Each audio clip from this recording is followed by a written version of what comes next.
Live from New Delhi, you're watching DD India Live, India's voice to the world. I'm Abhishek Mahajan. Coming up in the next 30 minutes. West Bengal heads into second and last phase of assembly elections, with polling begins across 142 constituencies amid tight security arrangements.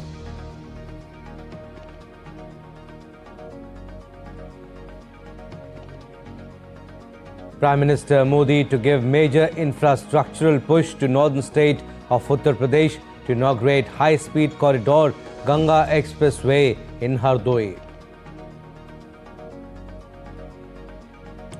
India condemns terrorist attacks in Mali, expresses condolences over Defence Minister's death, calls for regional stability and reiterates commitment to combating terrorism in all its forms.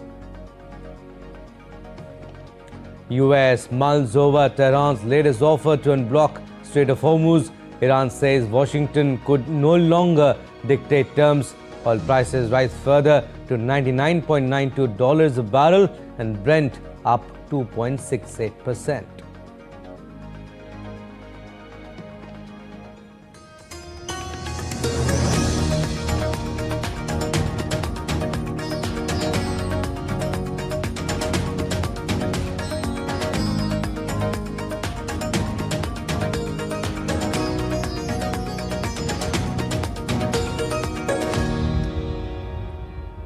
All right, first up, the updates on the assembly elections in Indian states. We'll start with West Bengal. West Bengal heads into the decisive second phase of its 2026 assembly elections, with polling begins across 142 constituencies that will play a crucial role in determining the state's political future. With over 3.22 crore voters eligible and more than 1,400 candidates in the fray, the constituencies span key districts in South Bengal, including Kolkata and adjoining regions, making this phase central to the final outcome.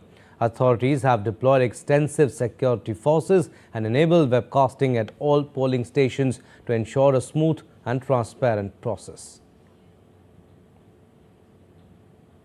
Bengal recorded a historic 93.2% turnout in the first phase of elections.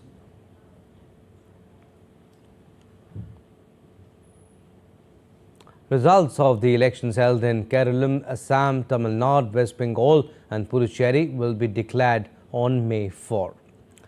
Meanwhile, West Bengal's final phase of assembly polls unfolds under a security grid rarely seen in Indian elections, stretching across 142 constituencies in 7 districts. Meanwhile, West Bengal's second phase of elections is witnessing heightened security arrangements as the CRPF has been deployed in full strength across key areas. The central forces are maintaining strict vigil to ensure peaceful and fair polling. Personnel are constantly monitoring social media as well as news channels. A helpline number has been issued for the voters. CRPF Director General in his message said the teams will ensure a peaceful voting environment and uphold the democratic process by strictly following Election Commission's guidelines. And National Investigation Agency officers have also been deployed in hypersensitive regions to prevent crude bomb threats. Following the recovery of 79 crude bombs and other incriminating materials in the state, the Election Commission has directed the deployment of NIA sleuths to prevent the use of crude bombs to disrupt the polling. The NIA officers are stationed in plain clothes in areas marked as hypersensitive based on the records of 2021 assembly elections in the state.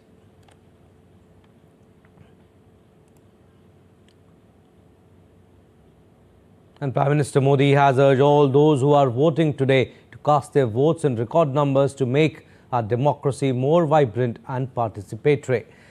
In particular, it is extremely urgent that the women and youth power of West Bengal turn out in large numbers to exercise their voting rights.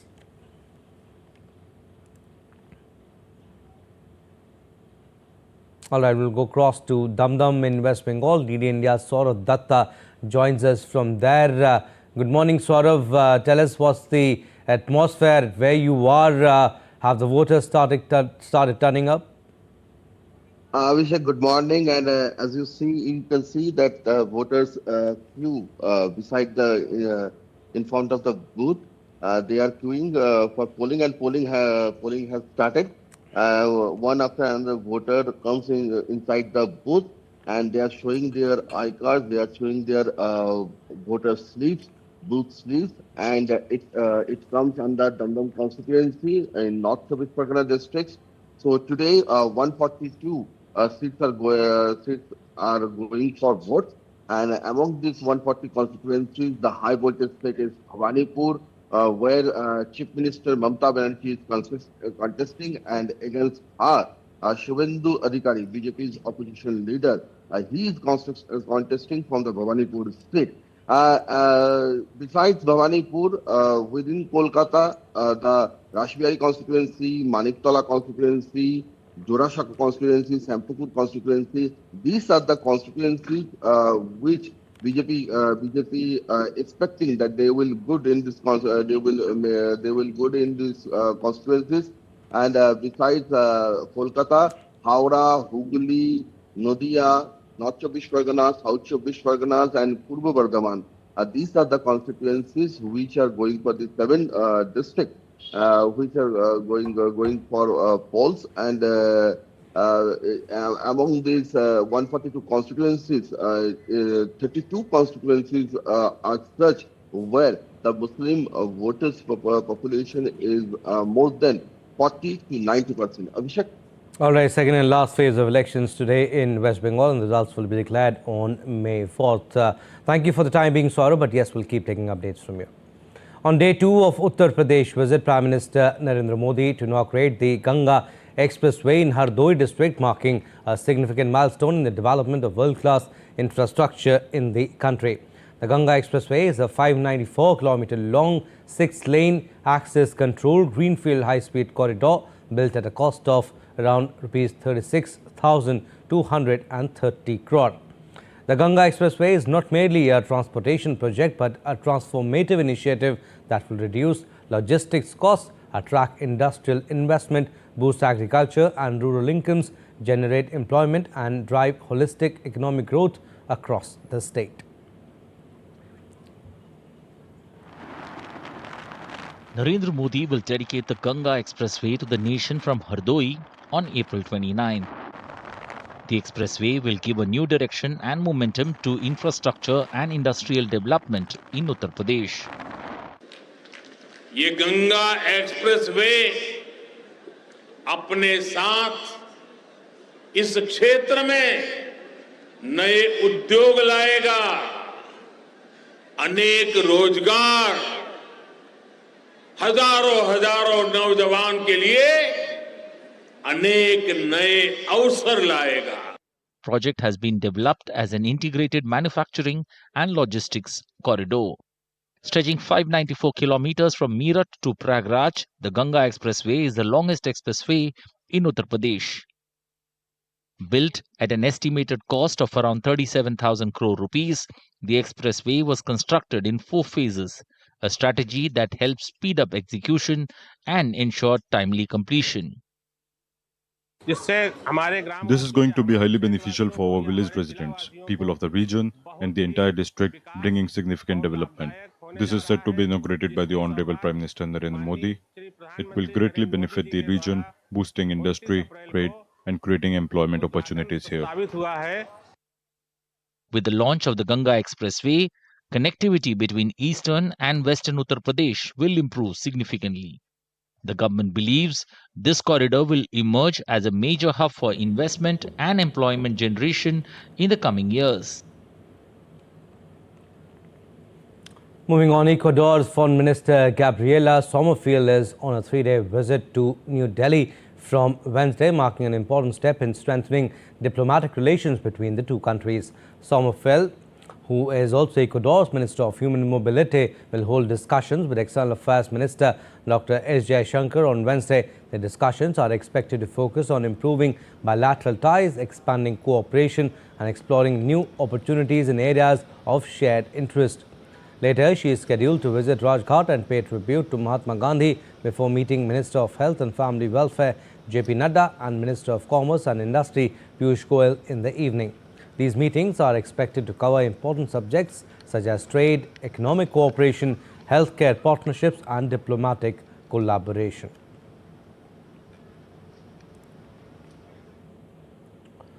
India has strongly condemned the terrorist attacks in Mali, targeting multiple locations. In a statement issued by the Ministry of External Affairs, India extended deepest condolences to the families of the victims and expressed solidarity with the government and people of Mali in this difficult time. It also expressed sincere condolences on the demise of General Sadio Kamara, Minister of Defence and Veteran Affairs of Mali, in the terror attack. India reiterates its firm commitment to combating terrorism in all its forms and manifestations and supports efforts to ensure peace and stability in the region.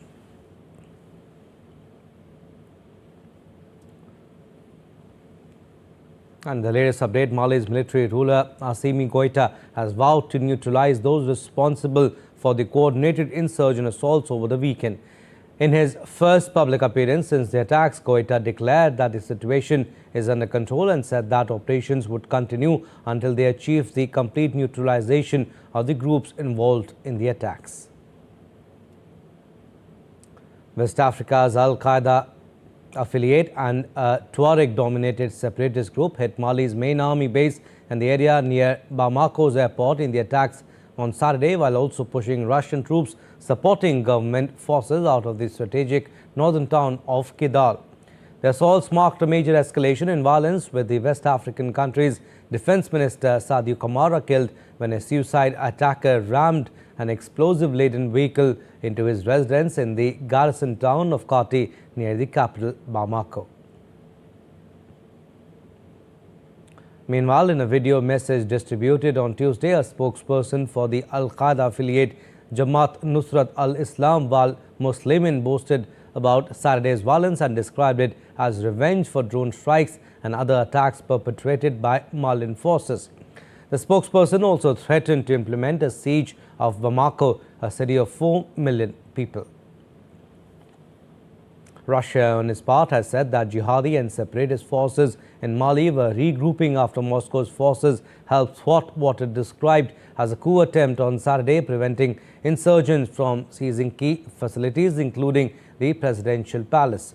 Moscow's response to the attacks is being closely watched across the continent and beyond at a time when its forces are tied down fighting in Ukraine, and it is trying to deepen its role as a security guarantor to friendly, resource-rich governments in Africa. Some more updates now. Rain brings great relief in Delhi as thunderstorms and strong winds sweep across parts of the city. Parts of Delhi witnessed rain accompanied by thunderstorms and strong surface winds, bringing a noticeable dip in temperature and relief from heat. Similar weather patterns, including lightning and occasional hailstorms, are prevailing across parts of North India under an active western disturbances. All right, we are slipping into a very short break. On the other side, more stories. Keep watching DD India Live.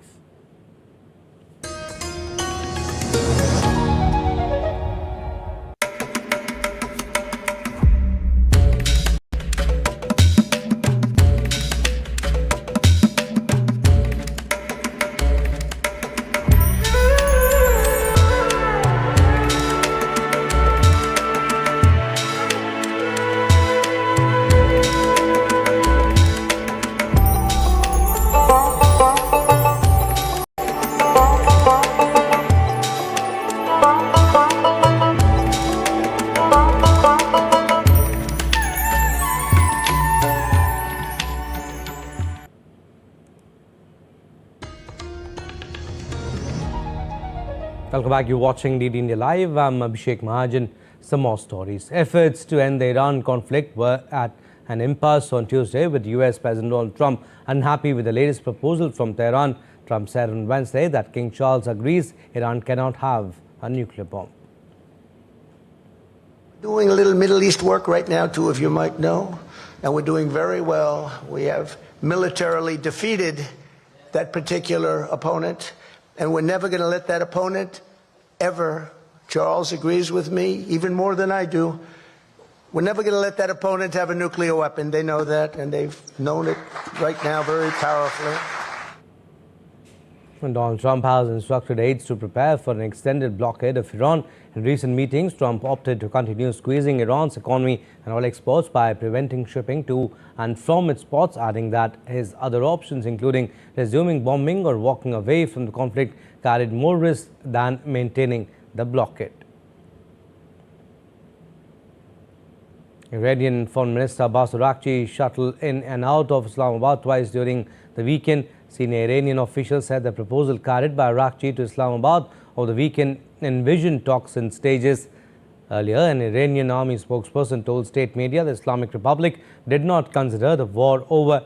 Iran has largely blocked all shipping apart from its own from the Gulf through the Strait of Hormuz since the war began on February 28. This month, the U.S. began blockading Iranian ships.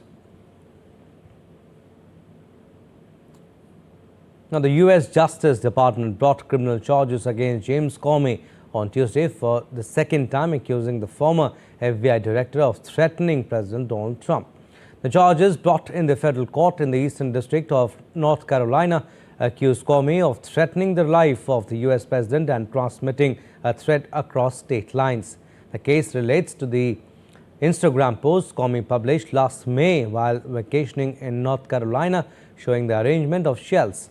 In U.S. parlance, the number 86 can be used as a verb meaning to throw somebody out of a bar, while 47 could be seen as a code for Trump, the 47th president. The indictment marks a renewed push by Trump's Justice Department to target perceived political enemies of the president with criminal prosecution. U.S. officials investigated Comey in the days following the post, but he was not charged. Comey deleted the message after it attracted controversy. The U.S. Senate blocked a Democratic-led resolution that would have barred President Trump from military action against Cuba without congressional approval. The Senate voted 51 to 47, almost entirely along the party lines, on a procedural measure that blocked the war powers resolution, as members of Trump's party argued that there are no active U.S. hostilities against Cuba. Democrats have failed repeatedly in both the Senate and House of Representatives to force Trump to obtain congressional authorization for military operations. The White House says Trump's actions are within his rights and obligation as Commander-in-Chief to protect the U.S.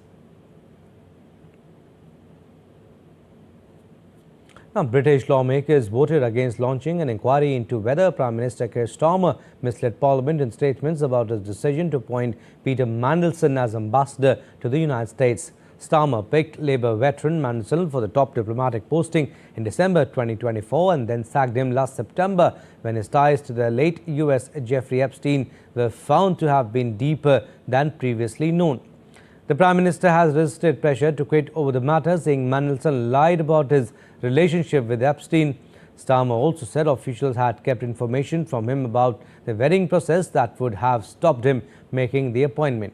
If the committee had found Starmer deliberately misled Parliament, he would have been expected to resign.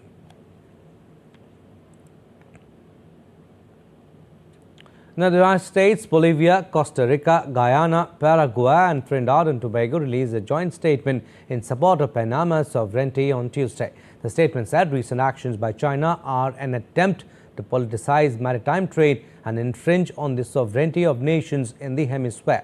Panama's Supreme Court in late January invalidated the legal framework supporting the 1997 concession granting C.K. Hutchison's Panama Ports Company the right to operate the Balboa and Cristobal terminals on the Pacific and Atlantic sides of the Panama Canal.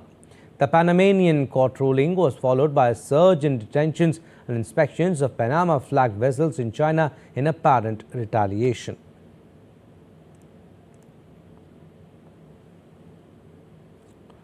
Now, billionaire Elon Musk took this stand Tuesday to accuse OpenAI and its boss Sam Altman of betraying the AI company's altruistic origins in a trial.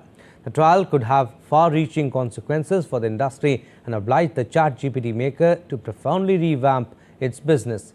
At the heart of the case is Musk's accusation that Altman drove OpenAI to become a profit-seeking juggernaut looking to dethrone the likes of Google, Apple and Microsoft and betraying its non-profit mission. Musk traced his interest in OpenAI to a belief that Google did not care about AI safety as it blazed ahead with the technology. He told the court that he backed the project in the spirit of it being a non-profit endeavor that made the good of society the top priority, with any technology developed made open source.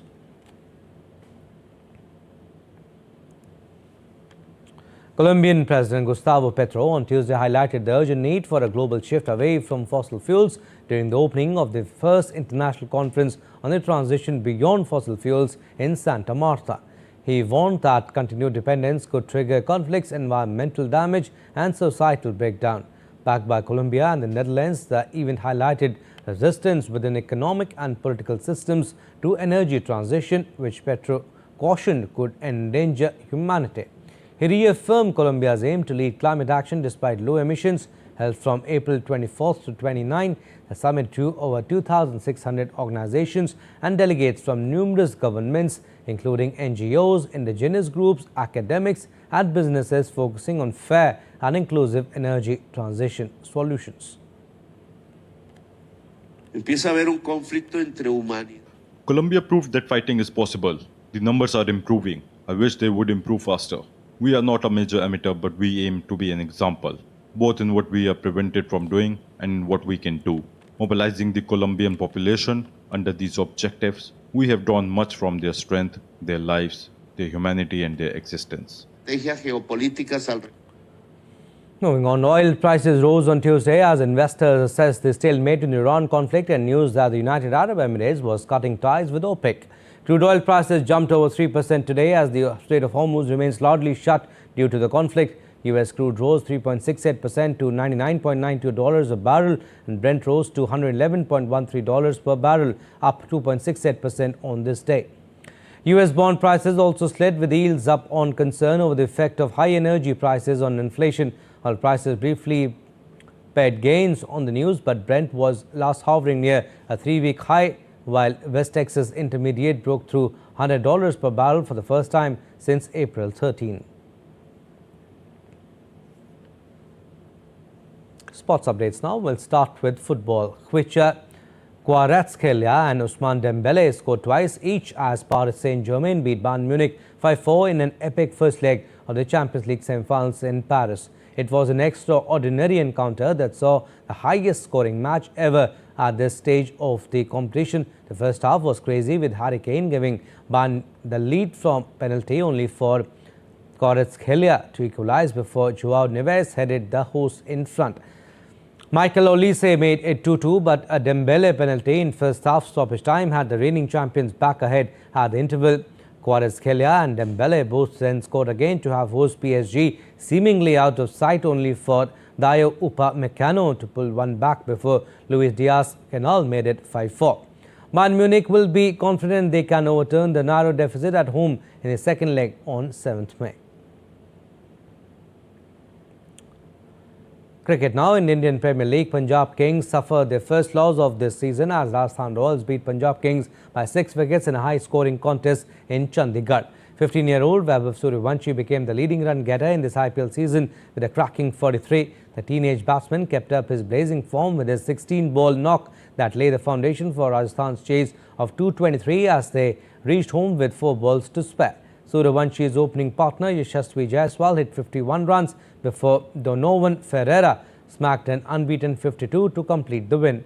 Earlier, Punjab's batter Marcus Stoinis hammered an unbeaten 62 to guide the team to 222 runs for the loss of 4 wickets after being invited to bat first. And World Soccer's governing body FIFA said it will increase payments to teams taking part in 2026 World Cup to almost $900 million, citing the commercial success of the tournament. The FIFA Council meeting in Vancouver approved a 15% increase in their resources to be distributed to all 48 participating member associations at the tournament. The total pot will rise to $871 million, with each participating team receiving increased preparation money of $2.5 million. The UEFA had passed on concerns from several European associations that teams could find it difficult to break even unless they progress deep into the competition. The 2026 World Cup will be the first edition of the men's tournament to feature 48 teams, up from 32, and will be staged across the United States, Canada and Mexico. And Hailey Baptiste ended Arena Sabalenka's title defense at Madrid Open and halted the world number one's 15-match winning streak with a 2-6, 6-2, 7-6 quarterfinal victory to deliver the biggest shock of the tournament so far. The American saved 5 match points in the decider and a 6 in the tiebreak before she handed Sabalenka just her second defeat of the year and a first since the Australian Open final 3 months ago. Sabalenka is a 3-time champion in Madrid and reached the final in the Spanish capital in each of the last 3 editions of the event, but was unable to shake off Baptiste, who reached her maiden WTA 1000 semi-finals. 24-year-old qualifier will next face Mira Andreeva. Well, that's all for this edition of DD India Live. But do let us know your thoughts on the news of the day. For those on the go, you can get all the latest news and updates from India and across the world on DD India mobile app. The app is available on both Android and iOS platforms. Scan the QR code on the screen to download now. And we'll be back with more news as it breaks here on DD India. I'm Abhishek Mahajan from All First Air in Delhi. Thanks for watching DD India Live.